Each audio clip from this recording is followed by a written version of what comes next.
And welcome back to another episode of the Cool Your Jets podcast. I am PJ Clark, joined alongside Michael Nania, Ben Blessington, knee deep in J.K. Dobbins highlights out in L.A. Michael and I are here getting you prepped for week 2, Jets at Titans. Michael, it's Wednesday night, about 48 hours after week 1 ended. Are you feeling better than you felt Tuesday morning? I would say I am. But that's kind of my typical cycle coming off a game. Mid-game, I might quit watching for a couple minutes, pretend I'm going to stop being a fan, take my jersey off or whatever.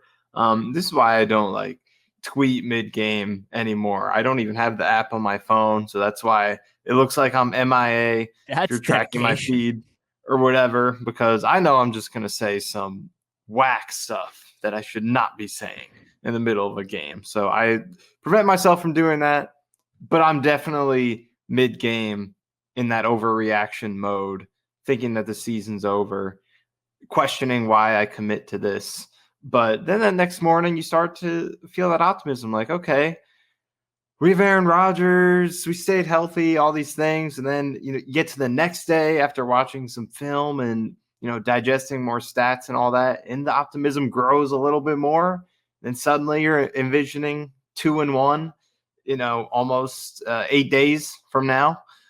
So yeah, that's my typical cycle after a game. I'm full fan mode during the game, but then I quickly rationalize post game. But it's a lot easier to do that now than in years past because we do have the aforementioned Aaron Rodgers on this team. So because of that, I'm finding it easier to be optimistic about the team's chances of rebounding. Yeah, it's not a never-ending pit of despair anymore. Watching games is not like a chore anymore. You're not going out there and who knows what you're getting from the quarterback. You're dropping back 20 times. How many completions do you see kind of thing? You can expect some level of competency where obviously there hasn't been there in past years, really very many of them. One thing you have been feeling, we'll start this episode on a lighter note as everybody's still kind of licking their wounds from Monday night. You have been feeling like you need to bring a crusade to the internet, across the internet, across fantasy football sites, across Twitter, across PFF, wherever it may be. You are rallying against the continued use of the updated oval shape and yes. Not the new logo as with the, plain wing on the T there. Yeah, I mean, this is my crusade for mankind. This is what I want my contribution to be. My mark on society is making sure that people are using the right Jets logo. I find it offensive. I think that misinformation is being spread across society because a symbol that is not the logo of the New York Jets franchise is being used to represent them. And I don't understand it. The Bears logo that they didn't even change their logo. They just made their alternate, the primary. We're all using that. We're all good with that. The Browns barely changed their shade of orange on their helmet a few years back. Boom, that's changed. No issue with that. The Bucs slightly changed their flag. I never saw any problems with that. But then the Jets drastically, maybe that's a little bit of an exaggeration, but very significantly changed their logo. I would call it drastic. I mean, they changed the entire fonts of the guess brand. Just because the background shape is the same, like people aren't processing it. But yeah, it is drastically different. But for whatever reason, we're perfectly fine with just leaving it and not changing it. It's disgraceful. And I voiced I use Yahoo Fantasy. Go ahead, laugh, whatever. You use Sleeper, ESPN. I don't know. I do have one league on Sleeper, but I'm also on Yahoo in one league. And they still have that old logo, the updated logo, oval shape. Couldn't stand it. I sent them an email and boom, they change it in minutes after I send my email. So I'm making change in the world and I invite everyone else to join me. If you see someone using the wrong logo, voice your opinion, make change in the world. Something done, do it yourself or give it to Michael because he'll do it for you if it's updating the oval shape. All right, let's get in a little bit of news. Obviously, a short week for the Jets, so they're just getting back into it today. Players did media. kind of a lot going on, a lot to recap before we preview the game. We'll start with obviously a groundbreaking acquisition made by the Jets today. Huge signing that everybody was clamoring for. Welcoming a franchise legend back into the fold. Connor McGovern added to the practice squad. You folks might be familiar with him as he was just starting center for the last, 4 years? Yeah. He is back on the practice squad. Jets without Wes Schweitzer going down was kind of thin on the interior offensive line. McGovern, as we know, a starting caliber, has plenty of starts under his belt. I don't know if he's starting caliber with the current 5 the Jets have, but he's back in the fold. Initial reaction from you there? Yeah, it's a good move. I mean, even before Schweitzer was injured, there was some talk about adding him. But then Xavier Newman stepped up, showed development in the preseason. So you felt good about him filling that second backup interior spot. But with Schweitzer getting injured, I think that became a concern. I liked Newman as the second backup, but as your first option if one of these starters go down, a little risky.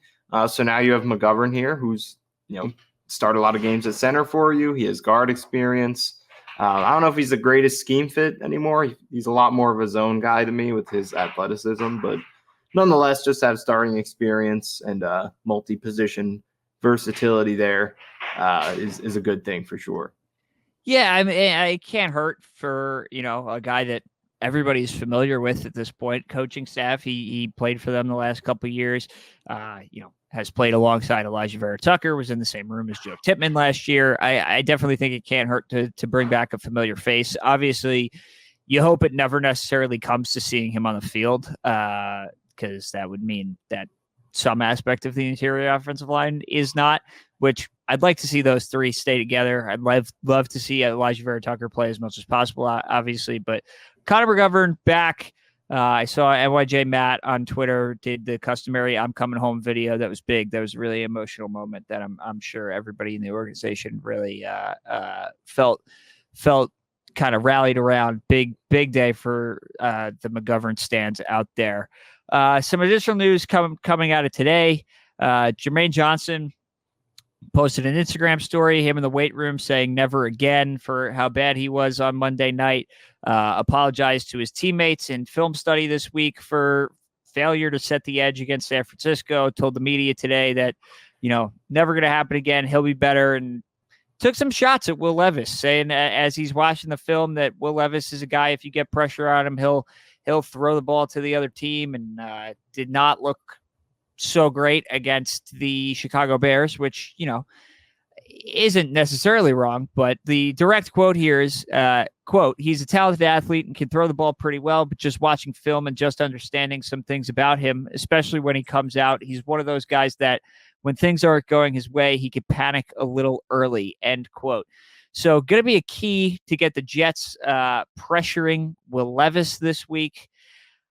Jermaine Johnson's going to have to be a big part of that. Did you like the Jermaine Johnson apology tour and then ensuing bulletin board material for the Tennessee offense? Yeah, I mean, the apology tour is interesting. I definitely like to see the accountability, but also at the same time, I think as most fans will always voice when players are vocal, I think you want to see it on the field.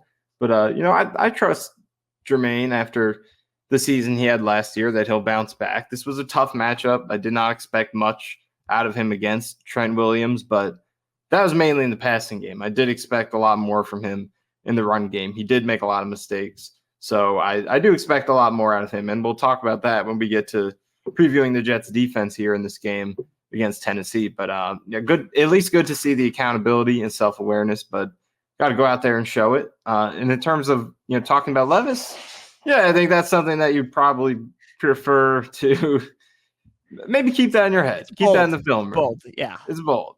Yeah, don't give them any extra motivation than they already have going into their home opener at 0-1.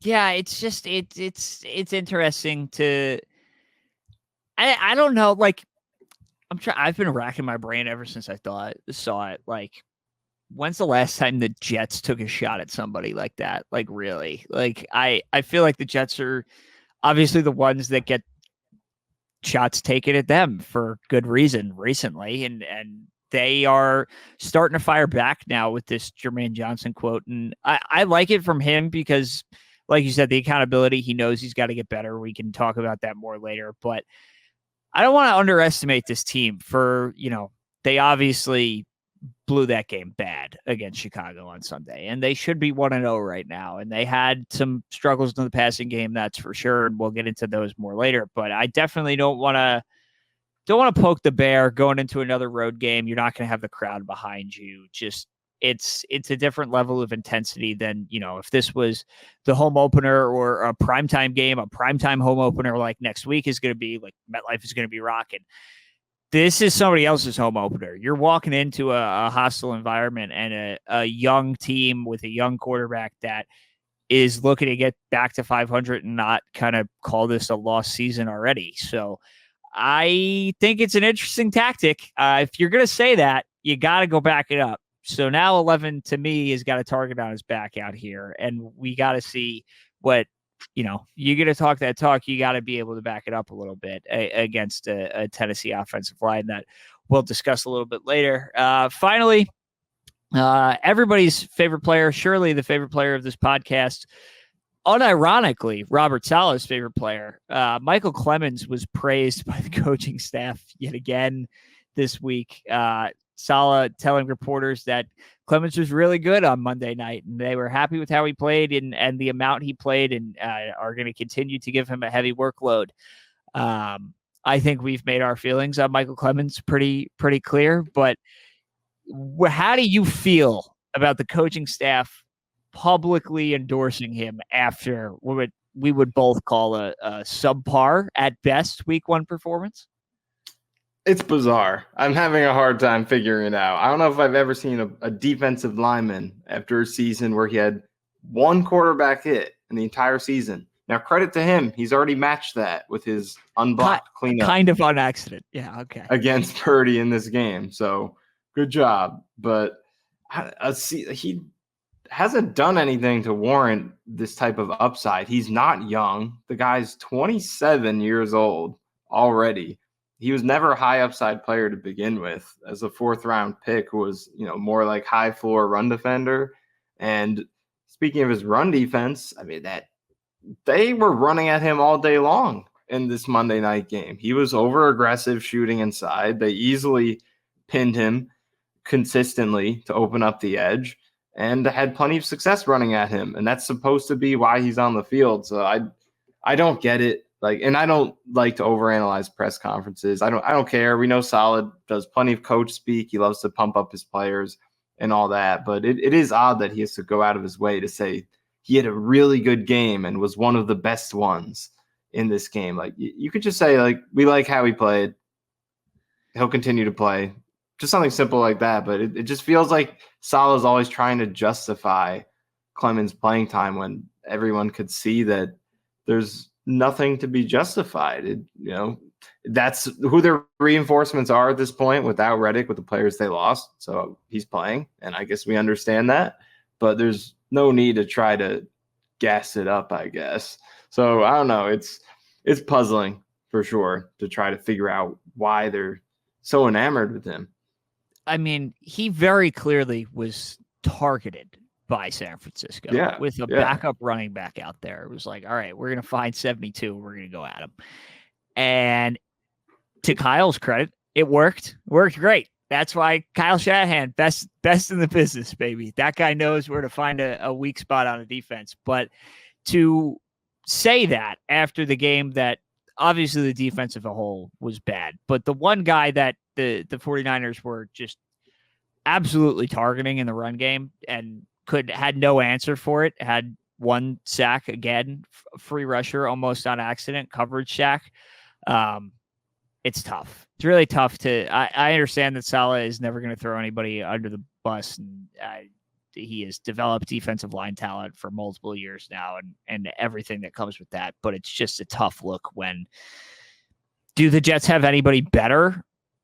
I think we would both say yes, but like not by much, which is kind of part of the Right. issue and how we've arrived here. So like, yeah, he's going to have to play, but you don't have to be so just upfront about calling him one of the better ones when I think everything would just bear that being false. It was just Right. kind of bizarre to me. And we can turn the page now to previewing Tennessee, a team that ran the ball pretty well against Chicago and has Bill Callahan, the best offensive line coach in the league for 2 decades now. I mean, you think they're not going to go watch that San Francisco tape and be like, all right, Tony Pollard, we're going at 72. Like, I think Bill Callahan knows what he's doing, and I think they're going to set this up well. So if 72 is really going to be out there, we both agree that run defense is first priority, but that's a good transition into this Tennessee offense versus the Jets defense. We'll start there because that's the defensive issues is really what need to be fixed.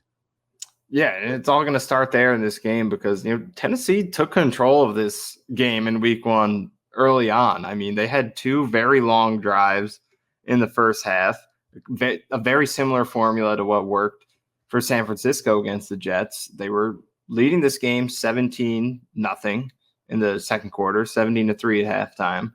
And you look at their drive logs here, they had a 8-play, 79-yard, nearly 5-minute touchdown drive in the first quarter. They followed it up with a field goal off a turnover. The next time they get the ball back, 14 plays over 8 minutes, 73-yard touchdown drive.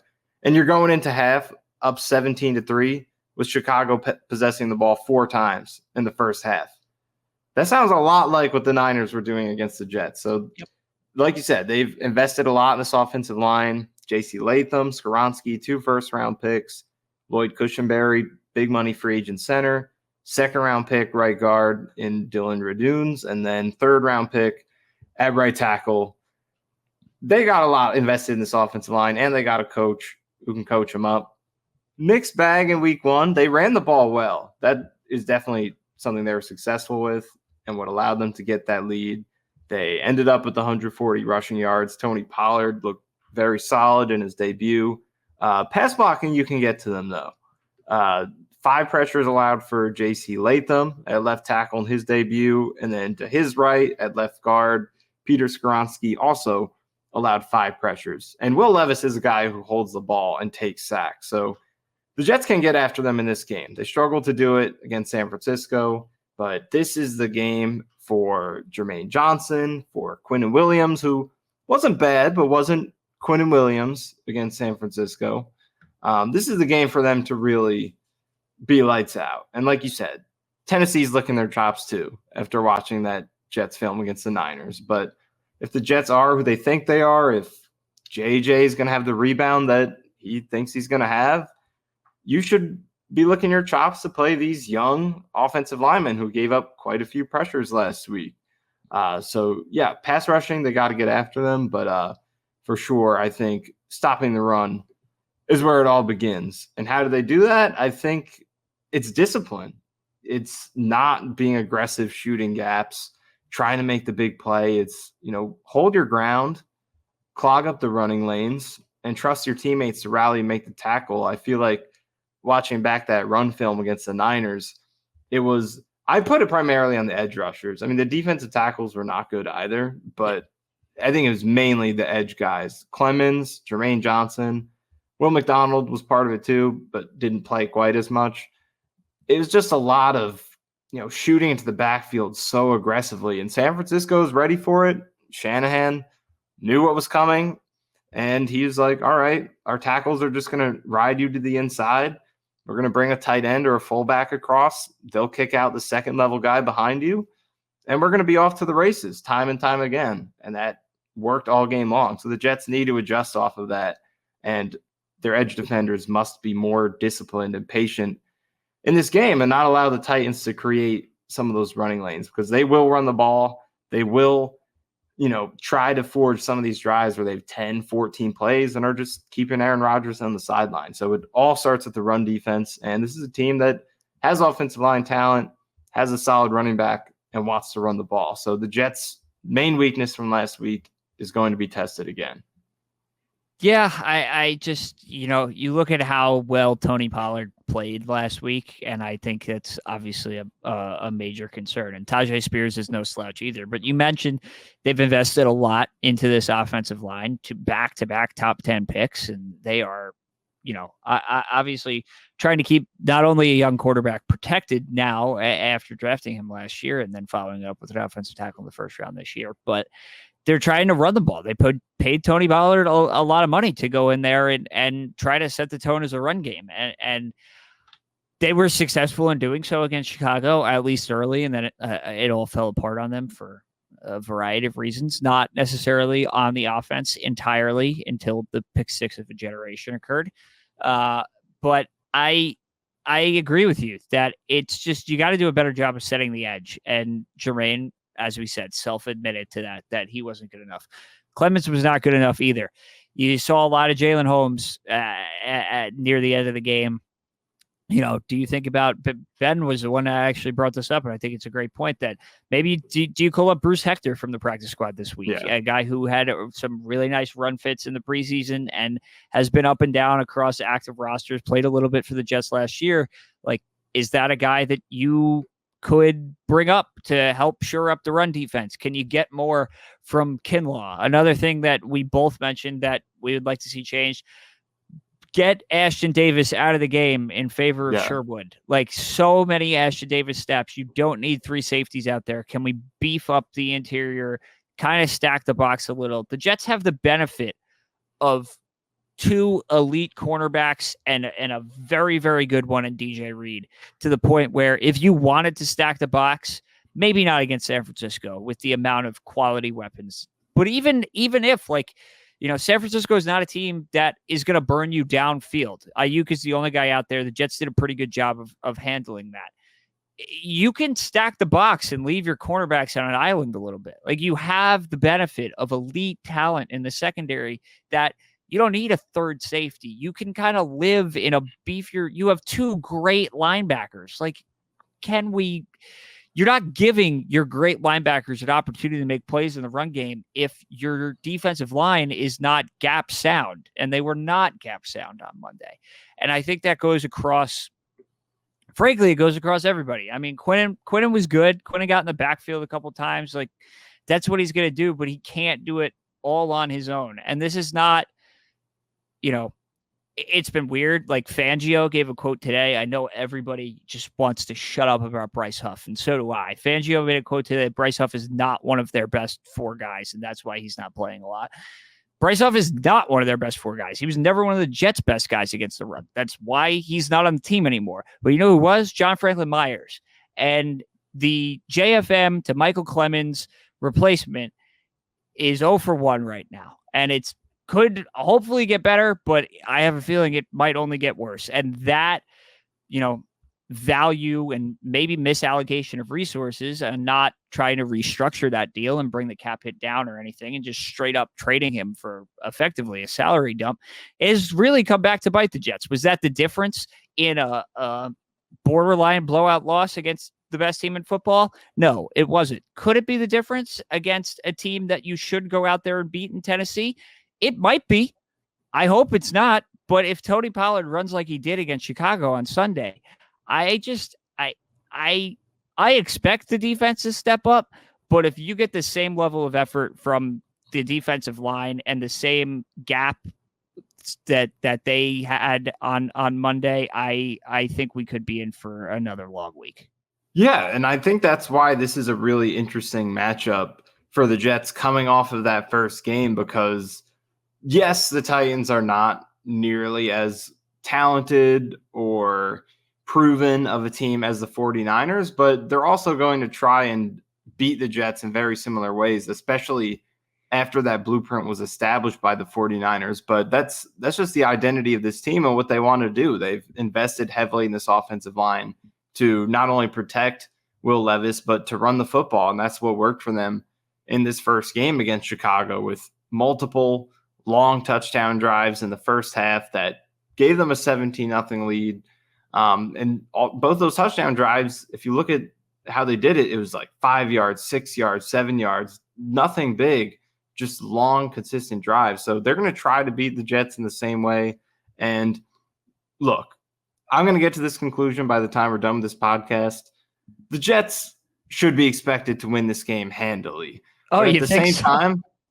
At the same time, this isn't the Panthers or the Giants, the two teams that, speaking of Jermaine Johnson quotes, he said before the 49ers game, he was asked, are you confident in this pass rush? He said, just look at what we did in our joint practices. Those two teams, I think, were pretty confident.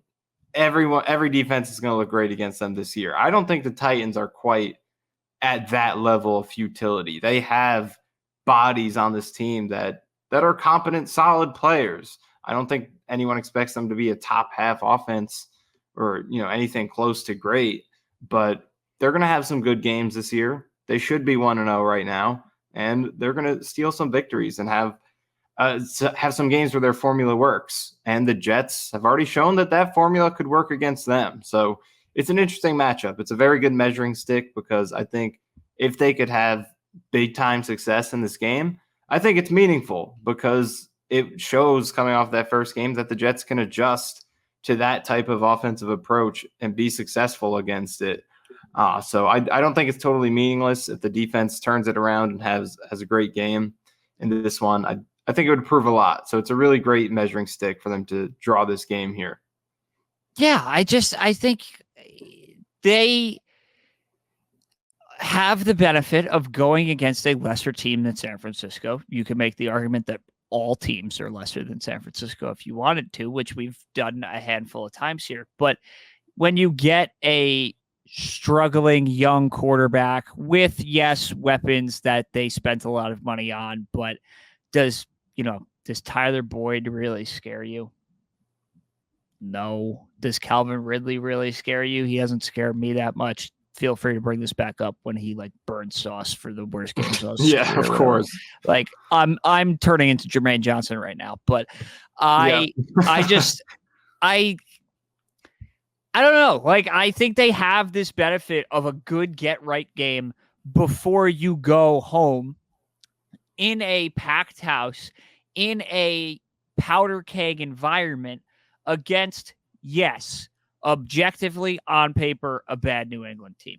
But that's a team that has your number. That's a team that can run the ball and is not afraid to do so with a running back that has caused the Jets fits for years now.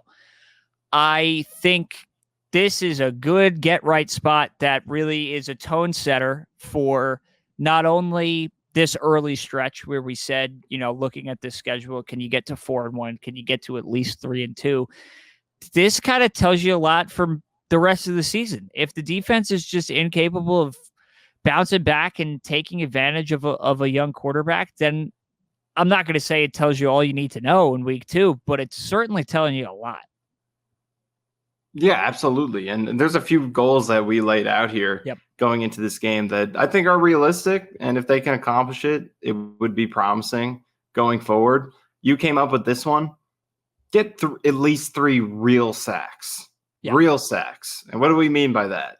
We mean not the sacks that you got against the Niners last week. You actually tackle the quarterback, which on 2 of them last week you did not do. He went down on his own. Yeah. And then the third one, you actually beat somebody. Not when Brock Purdy is scrambling 10 yards to his left because everybody is covered. You actually, Will McDonald, beat somebody and get to the quarterback. I want to see pass rush wins. Everybody was talking about, ESPN's run block win rate. The Jets were 8th. No, they weren't. They weren't. Sorry, I don't care what the run block win rate was, whatever the stats they came up with. The Jets didn't win anything in run blocking. They got bullied off the ball by 4 randos and the greatest left tackle in the history of the sport. That's what happened, and that can't happen again in either phase, run or pass, against Tennessee. I don't care how great Bill Callahan is.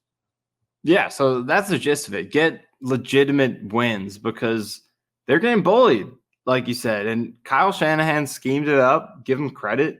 I don't think it was, straight up. He did a good job of playing, scheming around the Jets' weaknesses, exploiting them. So he deserves credit. But at the same time, just man on man, the Jets weren't winning, and it was the pass rush too. I know, some people want to excuse that because the run defense was struggling. They couldn't get into third and longs, and those things are true. But there were dropbacks where Brock Purdy did take at least 3 seconds to throw the ball and wasn't pressured. So get real wins. Will McDonald, get that spin move going, and if you can't hit that, if they're sitting on that inside spin move, let's see that speed and that bend around the corner. Beat one of these tackles for a play-wrecking sack that's not created by the coverage. It's not created by busted play. You make the play. We want to see 3 sacks like that against this young offensive line. And then I think in the run game, the goal for me, try to keep it at 4 yards per carry or less. I think that's a realistic number. I'm not saying go out there and hold them to the Saquon Barkley game in 2019 where he has 1 yard on 13 carries. Man, we miss Foley Fatukasi right now and some of those guys on that unit.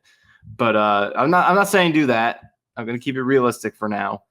But coming off that Niners game, learning what you learned about staying more disciplined on the edge, not over pursuing some of these plays and playing hero ball, just keep it in front of you, hold your gap. We don't have to get big tackles for loss in the backfield on every play, and just hold this to 2 to 3 yards per carry generally. And there will be a big run here or there. It's going to happen. That's how the Jets play.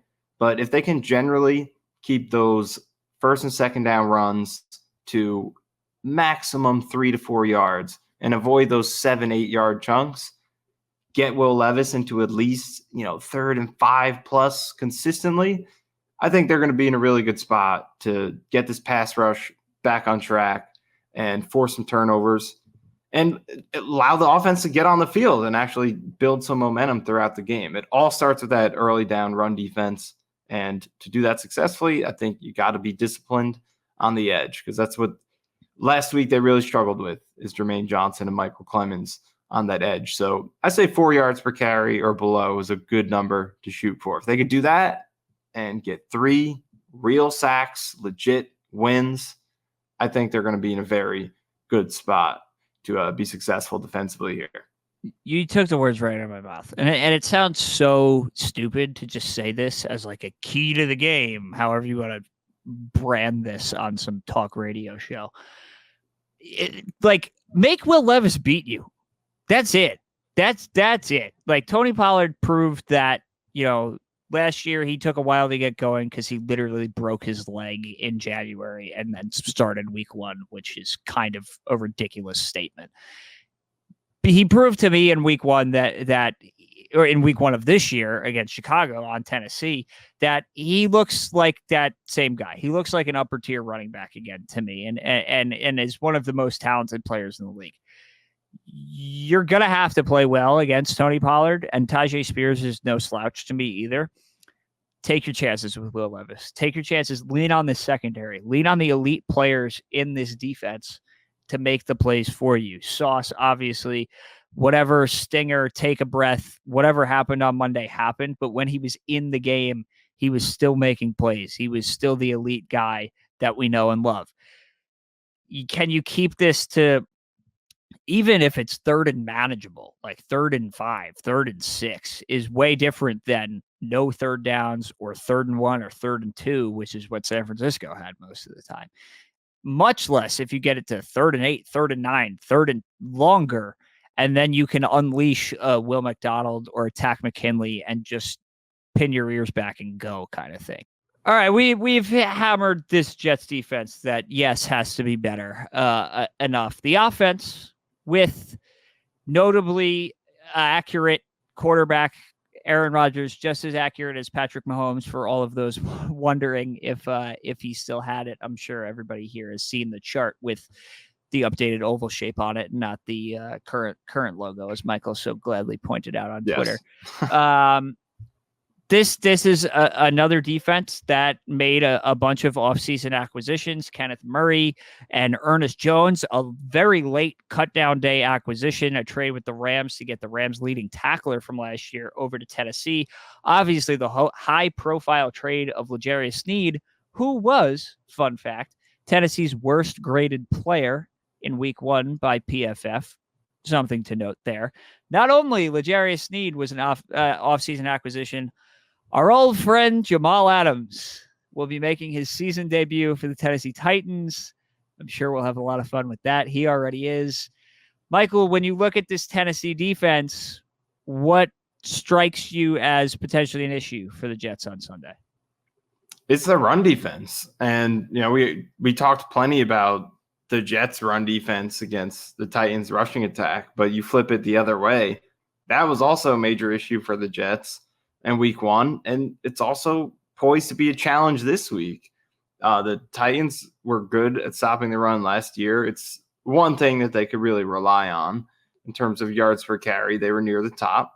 And this week against the Bears, they did a good job once again. So it's something that the Jets need to be a lot better at, because for all the attention on the defense, their run blocking didn't show up in this game. I didn't think they'd be that bad defensively, but I did kind of expect it would be a tough matchup. But I thought they were going to be able to keep up with that offensively with their run game against the Niners' run defense, because the same matchup that the Niners exploited, the Jets should have been able to exploit the other way around, and they couldn't do it. So I am looking forward to seeing a lot more from the run blocking of this offensive line. They're way too talented to have the performance that they had last week. But same thing that we talked about on defense applies here. Yes, they're less talented than the Niners, but they also are capable of employing the same formula that worked against the Jets last week. So it's a good challenge in that the Jets have a good chance to get right here and do it in a way that's meaningful. It's not like you're playing a cakewalk team. It's a team that is good at the things that gave you trouble last week. So if you could bounce back against them, it means something. So the run blocking in this game needs to be effective against Jeffrey Simmons. T'Vondre Sweat had a great debut for the Titans last week. Up the middle, their run defense is strong. So if I were scheming up this run game, I would try to take it outside, challenge some of these older DBs they have. Jamal Adams making his debut. He's going to be coming in aggressive, trying to make some big plays. Quandre Diggs, Chidobe Awuzie.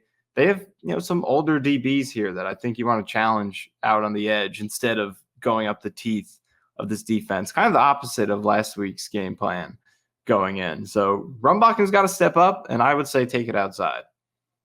Yeah, I T'Vondre Sweat, second-round pick this year for them, high second-round pick. I believe he's 38th overall.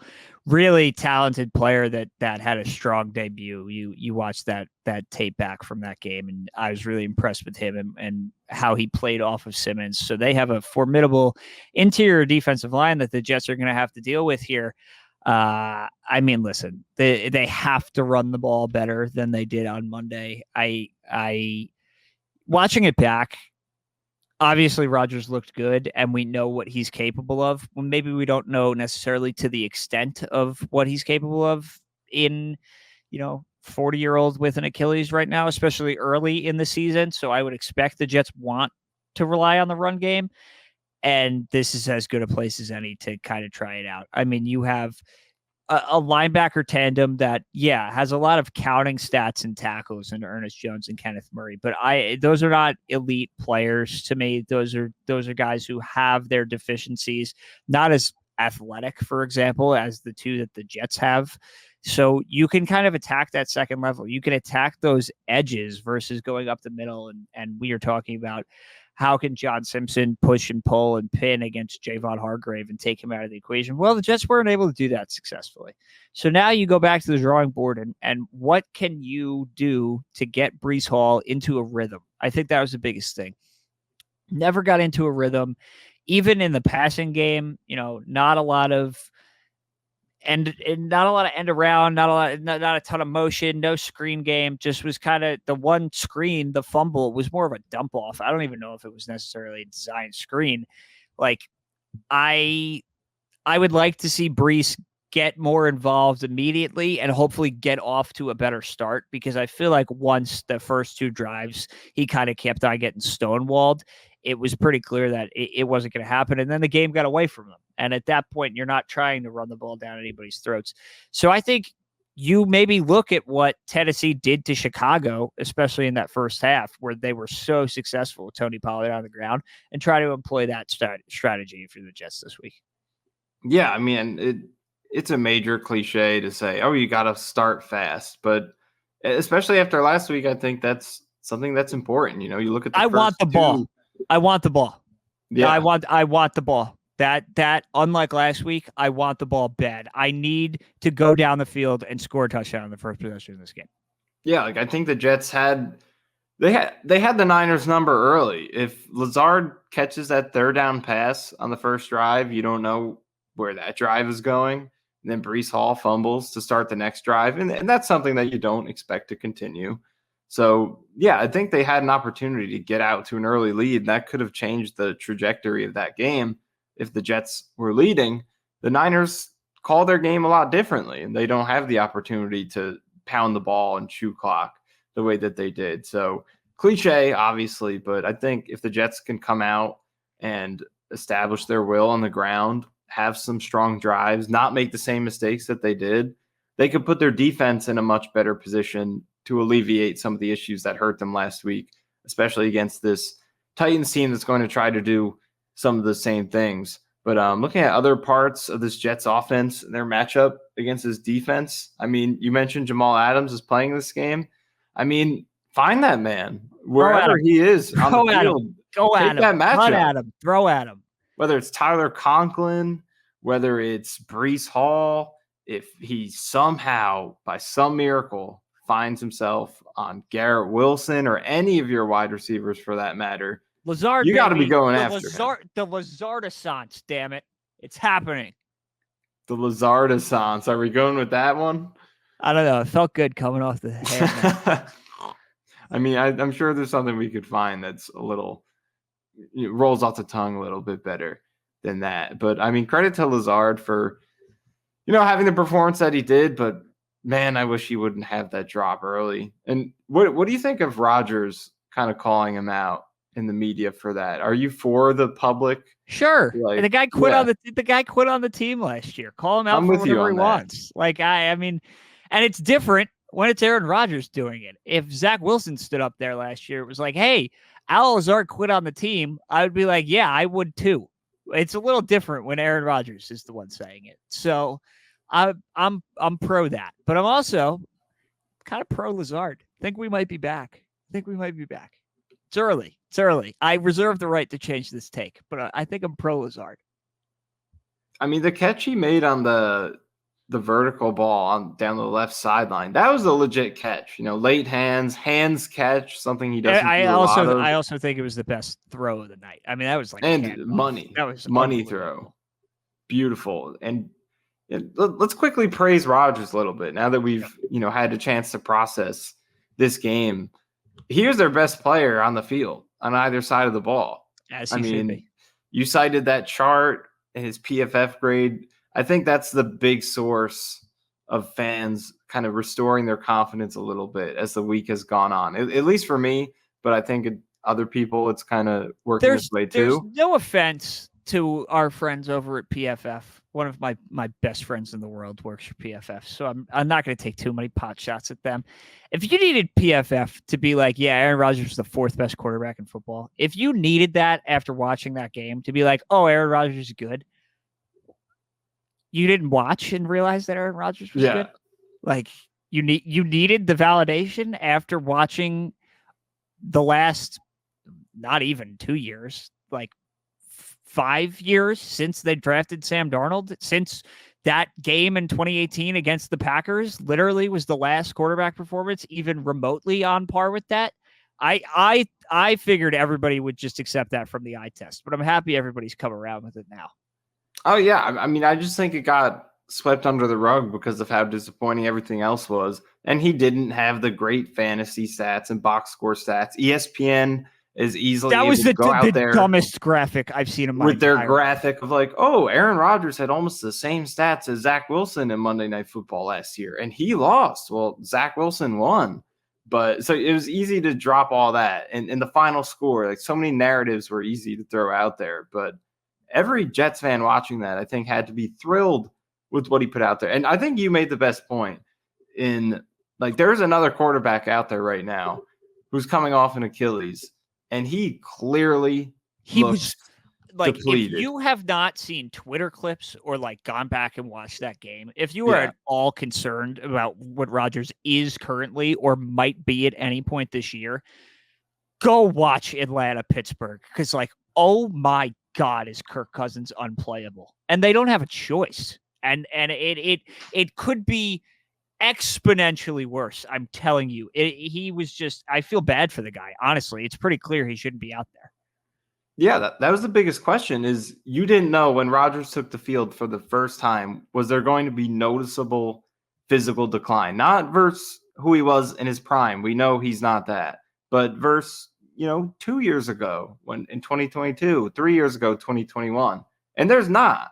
He's still not going to run circles around people and create the way he used to, scramble the way he used to, but the arm talent and just having the requisite athleticism to be an NFL quarterback is all there. And you couple that with the brain and the mind that he still has, the command of the offense that is never going to leave, with the arm talent that is intact. This is still one of the best quarterbacks in the league. And I anticipate that being the worst we get from him. That was his first game back. Mike Williams is a non-factor still.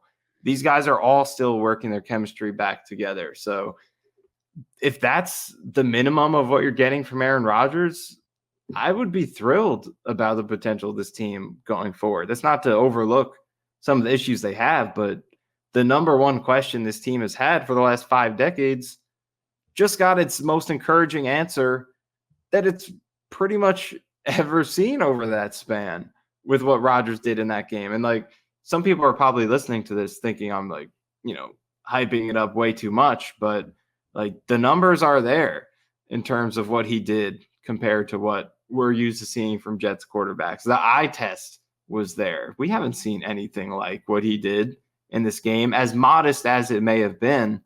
22 passes, 160 yards, whatever the stats say in the box score. We haven't seen that type of arm talent, that command of the offense that he showed, the ability to get the ball out that quickly and mitigate the offensive line and make that less of a factor so you don't have to, criticize them and need so much from them because the ball's coming out so fast that he's protecting himself. All of these things that we just haven't seen from the quarterback position. So I love the way Rodgers played. He just needs to get more than 22 dropbacks to really make the most out of what he did. And that's why in this game, it's on the Jets defense to stop the run. Let this offense get on the field and do its thing. And that's why I'm with you. Take that ball if you win the coin toss. I would. I was kind of glad to see them get out there first in the Niners game. But yeah, I love the way Rodgers played. I think against this Titans defense, they could stop the run. But I think the Jets can make some noise through the air on this Titans team.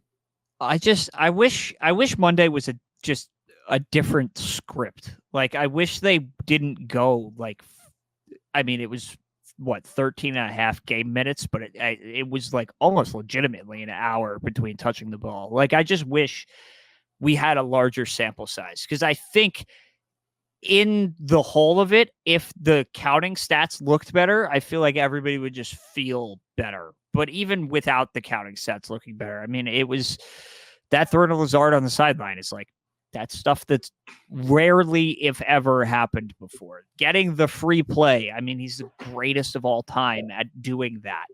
You're not getting that out of a lot of quarterbacks. The Jets certainly are not getting that out of really any quarterbacks. Like, he was exactly what the Jets needed him to be. I just wish it was in a better situation to actually take advantage of that. And that's going to happen. They're going to, like, I ironically was on the phone with Ben Blessington, and I said, like, Jets scored 19 points, and I know he didn't score 19 points because he wasn't in for the last drive, but like, the Jets win the race to 20. Bob Saleh's favorite quote. Yeah. Jets win the race to 20. I feel like we're going to win a lot of games. I feel pretty good. Like, if the defense is even competent, I would call it incompetent on Monday. But if the defense finds its level, and it doesn't have to be as good as last year, it doesn't have to be top 1, top 2. But if the defense finds its level, I think if the offense can win the race to 20, I feel pretty good about basically every game. Yeah, and I think the point that I like that you made right there is I think the defensive standards are lower. Like this, we don't want to overreact to the Niners game. There's still plenty of time for them to be elite, for sure. But the luxury of having a great quarterback and a potentially great offense is that you don't have to pitch a shutout every week. You don't have to hold the other team to 10 points to win the game. Like it's no longer like, oh, we allowed them to get 20. Well, we'll see you next week. This one's over. I mean, last year literally was like if they scored 2 touchdowns, the game was over. Like that should never be a problem anymore. Yeah, and we talked about it when we were recapping the Niners game. Even when it was 26-7, you felt like, you know what? I'm still going to watch this game. We could still maybe do something. When they scored that touchdown to make it 26-13, you're like, okay, if our defense can, you didn't feel like the defense was going to do this, and they didn't. But you're like, if they can turn it on and get a stop here. As statistically improbable as it was, I still thought it was going to happen. And so did you, and so did everybody else. And that is a completely foreign feeling. Yeah, so I'm looking forward to seeing this stretch over the next 4 games here. I know everyone's sick of hearing it already by now, but the level of competition and that being your first game, it was a tough way to come out, and the script went, it went downhill quick. So I'm looking forward to seeing them against this Tennessee team, and then over these next ensuing 3 games, if they can clean up here and be 4-1 going into that Buffalo game, because I think you have the quarterback who takes the pressure off of everyone else to be perfect. Now, they had to be a lot better than they were against San Francisco, because that was atrocious, pretty much every aspect outside of their passing game. So they got to be better than that. But I also don't think the defense has to be perfect for this to be a great team. They just need to be very good. They don't have to be elite. And I think that's one of the luxuries that Aaron Rodgers brings you. No, and before we get out of here, we would be remiss if we didn't talk about Garrett Wilson, who Aaron Rodgers on Pat McAfee said we have to get the ball to Garrett more. Kind of hilarious to me, because that's literally all that happened for the entire first half of the game. Yep. Which I don't know how much more we could get Garrett the ball, but fine. If 6 catches wasn't good enough, then 6 catches isn't good enough. And I'm sure Garrett wasn't happy, and Garrett wants to score touchdowns, and Garrett wants to be a top 10, 5, whatever receiver in the league, and Aaron's going to try to get him there. But this is a matchup that last year, when they played Kansas City with L'Jarius Sneed on Garrett Wilson, 6 targets for 3 catches and 24 yards. Admittedly, Zach Wilson at quarterback, but L'Jarius Sneed is a guy that gets penalized a lot. So if you're pushing it down the field, you think the high-priced corner is going to be on the best wide receiver on the team, you get that matchup. I think it's obviously circled for game preview purposes, but I think it should be circled in the meeting room this week too. Kind of push that down the field, see if he gets a little grabby, take those free yards, and sure, if you want to force feed it to 5 even more than you did on Monday, do it. See what happens. Yeah, and I think as the season goes on, look, realistically, they're going to have to spread the ball a lot better than they did in this game if they're going. It was a hilarious. It was a hilarious first half. Absolutely, it was. Just for it to finish the way that it did, that you could say that line of Aaron Rodgers only targeted 3 receivers, those being the Jets' 2 superstars plus his buddy from the Packers. It's funny. I'll give the national media that. They can use that one. And yeah, it has to be better. Tyler Conklin has to get involved. We need more from him. Was it really his fault necessarily? Because he was, had to help out and chipping against Nick Bosa. Mm-hmm. They were barely on the field, and Aaron Rodgers was making a point to hit Garrett. No, it's not really his fault, I guess. But between both him and the offense, you want to get him more involved. And hopefully as the season goes on, we gradually see more and more of Mike Williams, and can Malachi Corley work his way into the offense? Can Gibson be a better, separator, just get himself more involved, find ways to make plays? So they do need to be more well-rounded than they were, I think, to hit their ceiling. But at the same time, if Garrett Wilson's going to be as reliable as he was on that first offensive drive or first touchdown drive, when, every third down came up, you knew he was going to get open and they were going to hit him, then so be it, and in this game against, L'Jarius Sneed's a great corner for sure, despite the shortcomings, but he is penalty prone. And I think Aaron Rodgers is as good as anyone at taking these shots downfield that give guys chances to make plays in those tight situations. So I think if he sees those one-on-ones, he'll take his shots and see if he can get some penalties, set the Jets up down the field. So that's not a matchup I think Rodgers will shy away from. No, and it shouldn't be. And if the goal is to get Garrett more targets, then the goal is to get Garrett more targets. Like, that's all it's going to take. But like you said there, it's one of those things where the Jets finally have a guy. And you could make the argument with Marshall and Decker, maybe you had two guys that could fit this description for as good as they both were. I think Decker's tenure kind of gets overshadowed by the one Marshall year, and Eric Decker to me was like a great Jet that I wish this team had as its second wide receiver, for example. But when you get to a point where, like an Amon-Ra St. Brown or like a Justin Jefferson, or maybe not so much Jamar Chase after what they did against New England on Sunday, but he's still getting worked back in. When you have that guy where everybody in the stadium, it's 3rd and 7, everybody in the stadium knows it's going to Garrett Wilson, and he can still make the play. If we're not there already, I think we're rapidly approaching getting to that point. And at that point, you got to run with it. That's the strategy. And I think Aaron, even letting that on this early, makes me feel better that we are actually getting to that point.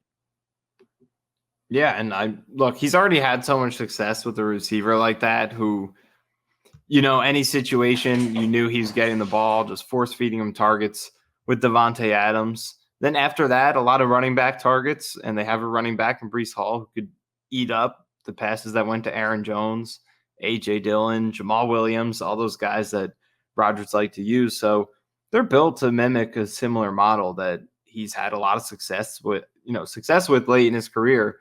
And the key to getting Wilson more targets is just being on the field more, because when he was out there, he got a ridiculous percentage of the passes that Rodgers was throwing. It's just that Rodgers only threw 21 passes. There will be games this year where he throws that in one half of the game. Yeah. But that was the full game in this one. So they just got to be on the field more. That's the biggest key. That's why I'm optimistic about this offense going forward. It wasn't perfect against San Francisco by any means, but man, did they not spend a lot of time on the football field. And you kind of have to be out there to do stuff. So that's why I'm looking forward to just seeing this team play with a real, even more so than the competition, just a real game script, because it just really went, it was a domino effect, just one bad thing after the next. And suddenly, you have the ball 7-13, then you get it back 23-7 or whatever it was. So I'm looking forward to see what they could do with a game that plays out more normally. Yeah, it's hard not to be optimistic for as many problems as came up on Monday and how sad everybody was in the process of watching it. But I feel like it's kind of set in and everybody's coming back around, and we're not immune to the flaws of this team for sure. I feel like we've done a good job in the last hour or 50 minutes, however long we've gone here, of pointing those out and how they need to be better. But this is a team the Jets should beat by multiple scores. And I'll go first on my prediction. So 1:00 Eastern, Jets at Tennessee. Jets currently favored by 3.5. You'll be in the building, so that makes me feel better already that we'll have some green and white in the building. I think this is like a 28-10, just steamrolling. I think both sides show up and Levis turns the ball over a couple times, and we all feel much better Sunday night, Monday morning, and everybody is RELAXing a little bit. So what's the score prediction? 28-10. 28-10. I'm in a similar boat. I'm going to go 31-13. So, yeah, we gave the Titans their credit. They are a team that should not be, viewed as a cakewalk, I guess. But No. if the Jets are who we all thought they were going to be, still think that they can be, and definitely think that they are from their perspective, you blow out this game right here, especially in this spot. And this was always going to be a must-win game. I think in most of our eyes, I predicted a loss against the Niners. A lot of people did. Most of us didn't anticipate it would look the way that it did, but it happened. And we all knew in that event, you have to go in and beat the Tennessee Titans and not fall to 0-2. Doesn't mean the season's over if they do. The Bengals were 0-2 a couple years ago, and they got to the AFC Championship, so it's not the end of the world, but man, would it be a rough spot to be in. So if the Jets are who they're supposed to be, they blow the Titans out here. And look, win the game. If it's 3-0, great. Get out of there 1-1. But it would, after what you did, how you lost to the Niners, it puts more pressure on them just for the morale sake of things to look good while beating this Titans team. Having that bad taste in your mouth, you really want to come out of Tennessee feeling like, okay, maybe we're not up to the Niners level yet. We have the potential to get there as this team builds chemistry late in the season. Could they get there? Sure. But at least we know we are a class above the mediocrity of the league. That's what you want to see in this game and for the next few weeks. So it would be great to see them, win these games in convincing fashion. I was going to say, there haven't been many spots where you could claim like the Jets have even had an opportunity for a letdown game, honestly, recently. But I want to see how this team responds. Like, this is a team that you should know you're better than. And I actually like the Tennessee talent on offense a lot. And T'Vondre Sweat was great, as we mentioned. But this is a team the Jets are better than, and they should be treated as such, and they should win this game. So that's the bottom line here. Optimism, I don't want to say it's overflowing, but it's definitely far more optimistic than maybe it was on Tuesday morning. We feel good. Aaron Rodgers is still the quarterback of the New York Jets. Keep it locked. JetsXForHector.com. Michael's going to be breaking it down. Everybody over there doing a great job of moving on, turning the page for Monday, getting to week 2. We'll be back Sunday night, early next week. Michael's going to have boots on the ground coverage on Sunday at Nissan Stadium. Keep it locked. We'll see you next week.